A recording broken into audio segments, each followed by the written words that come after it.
Hi everyone, today we'll be analyzing Puss in Boots: The Last Wish, an animated film that offers more than just family-friendly fun. It's a great case study for consumer behavior, emotional branding, and strategic positioning. Let's start with a synopsis. Puss, the swashbuckling cat we know and love from Shrek, has burned through 8 of his 9 lives.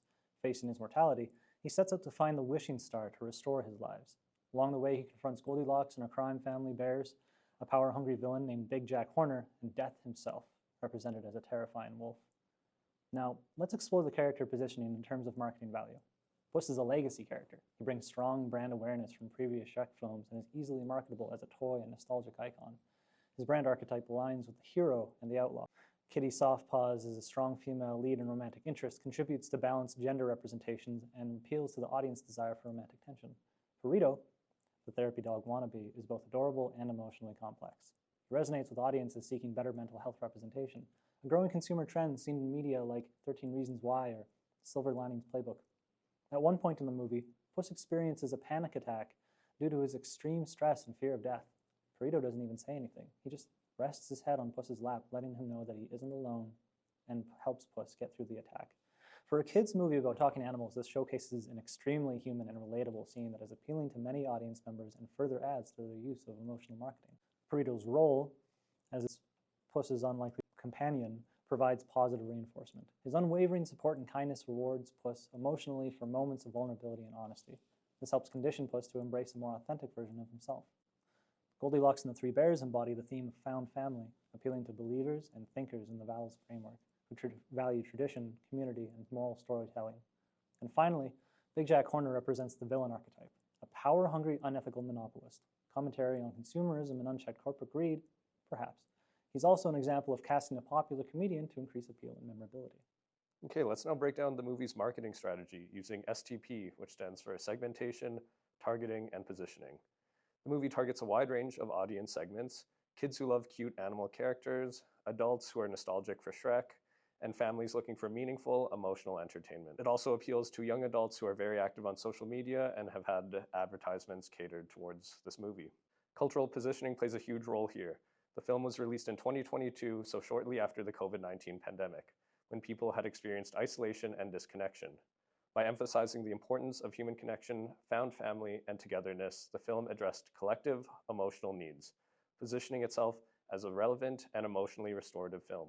Now, diving into the VALS framework, we'll look at innovators and how they are attracted to the movie's cutting-edge animation, which diverges from earlier DreamWorks styles and separates it from other styles like Disney and keeps up with the modern animation requirements. Then there are thinkers and believers who value the strong moral lessons that are a part of the film, like Puss learning to appreciate life and loved ones. Then there are achievers who relate to themes of self-actualization, as Puss evolves from arrogance to self-awareness. Strivers and experiencers are drawn to the stylish visuals, fun-loving characters, and memorable one-liners. And finally, there are self-expression types, especially on social media, who connect with the film's meme-worthy scenes, emotional payoff, and unique visuals, making the movie highly shareable and culturally sticky. This diversity of targeting demonstrates DreamWorks' mastery of multi-segment marketing. The film speaks to values, trends, aesthetics, and emotional needs, which amplifies its effectiveness and reach. All right, let's dive into the psychological appeal of the characters and how that enhances consumer engagement. From Maslow's hierarchy of needs, we can identify both deficiency needs and growth needs. Characters like Puss and Goldilocks explore belonging, love, and esteem, showing audiences that connection and self-worth can be built, even from unlikely places. This relates to the growing societal appreciation of found family narratives. The characters in Puss in Boots: The Last Wish are relatable. They offer characters with relatable woes, challenges, and concerns that can give the viewer a sense that their own problems are not as singular and that they belong to a group of people who are trying to overcome similar issues.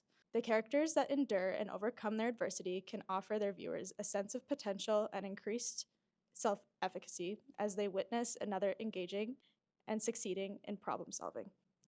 Growth needs like aesthetic appreciation, cognitive stimulation, and self-actualization are fulfilled through beautifully animated fight scenes, clever story arcs, and emotional resolutions, especially Puss's battle with death and his ultimate transformation. From a psychoanalytic perspective, we see Puss's personality evolve.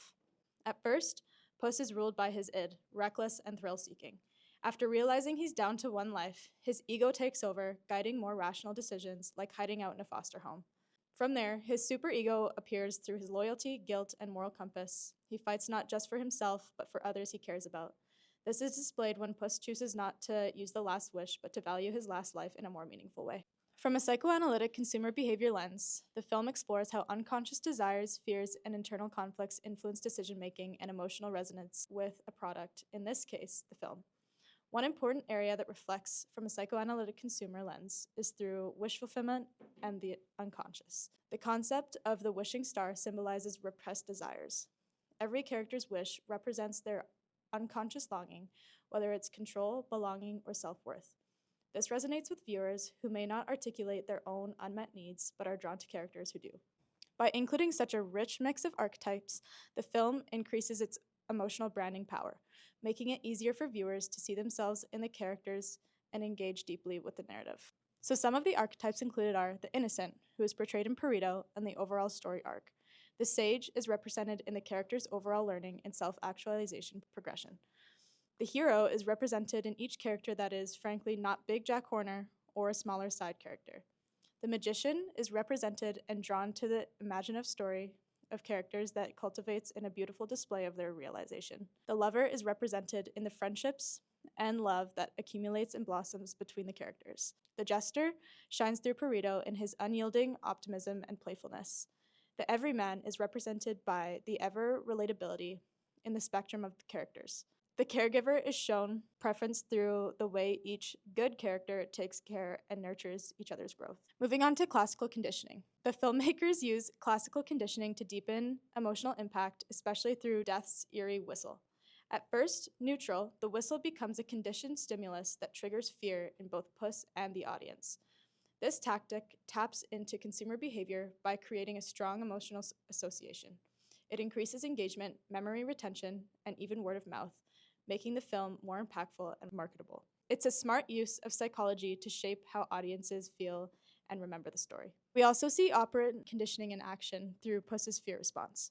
At the start of the movie, Puss is fearless, changing into danger without hesitation. But after his encounter with Death, a terrifying and powerful adversary, he begins to experience anxiety, panic attacks, and self-doubt. These reactions are not just sudden, they're learned behaviors. Death's repeated appearances serve as punishment for Puss's past recklessness. Now we'll talk about differentiation, brand value, and consumer behavior. To wrap up, let's explore how The Last Wish succeeds through brand differentiation and consumer impact. Let's start with unique value proposition and points of difference. Unlike typical animated films, this movie has a therapy dog character, a crime family version of Goldilocks, and a villain who is not magical but still dangerous due to greed and consumerist hunger. The art style sets it apart, visually innovative, modern, and bold. It's emotionally layered, offering humor, fear, nostalgia, and redemption all in one. There's also points of parody. Yes, it follows familiar formats, hero, villain, sidekick, but that makes it easier to position in the market as a family narrative while still standing out through its characters. The film also benefits from stimulus generalization. Viewers familiar with Shrek associate The Last Wish with humor and heart, lowering the risk of adoption and increasing trust. Puss's signature phrase, "I am Puss in Boots," acts as repetition marketing, reinforcing brand recall. Emotional scenes and viral one-liners fuel word-of-mouth marketing, peer sharing, and post-consumer behavior like memes, merch purchases, and social media engagement. And from a humanistic perspective, the movie highlights free will, growth, and living to your full potential, all aligning with modern consumer ideals. Puss has a need to live up to his full potential of being the swashbuckling cat we know him as. Finally, the franchise's stability and accessibility make it ideal for repeat viewing. Familiar characters reduce cognitive load, repeat casting increases loyalty, and low political controversy avoids audience alienation. The combination of emotional depth, psychological realism, and strategic marketing is why Puss in Boots: The Last Wish isn't just a hit movie. It's a powerful case study in modern consumer engagement.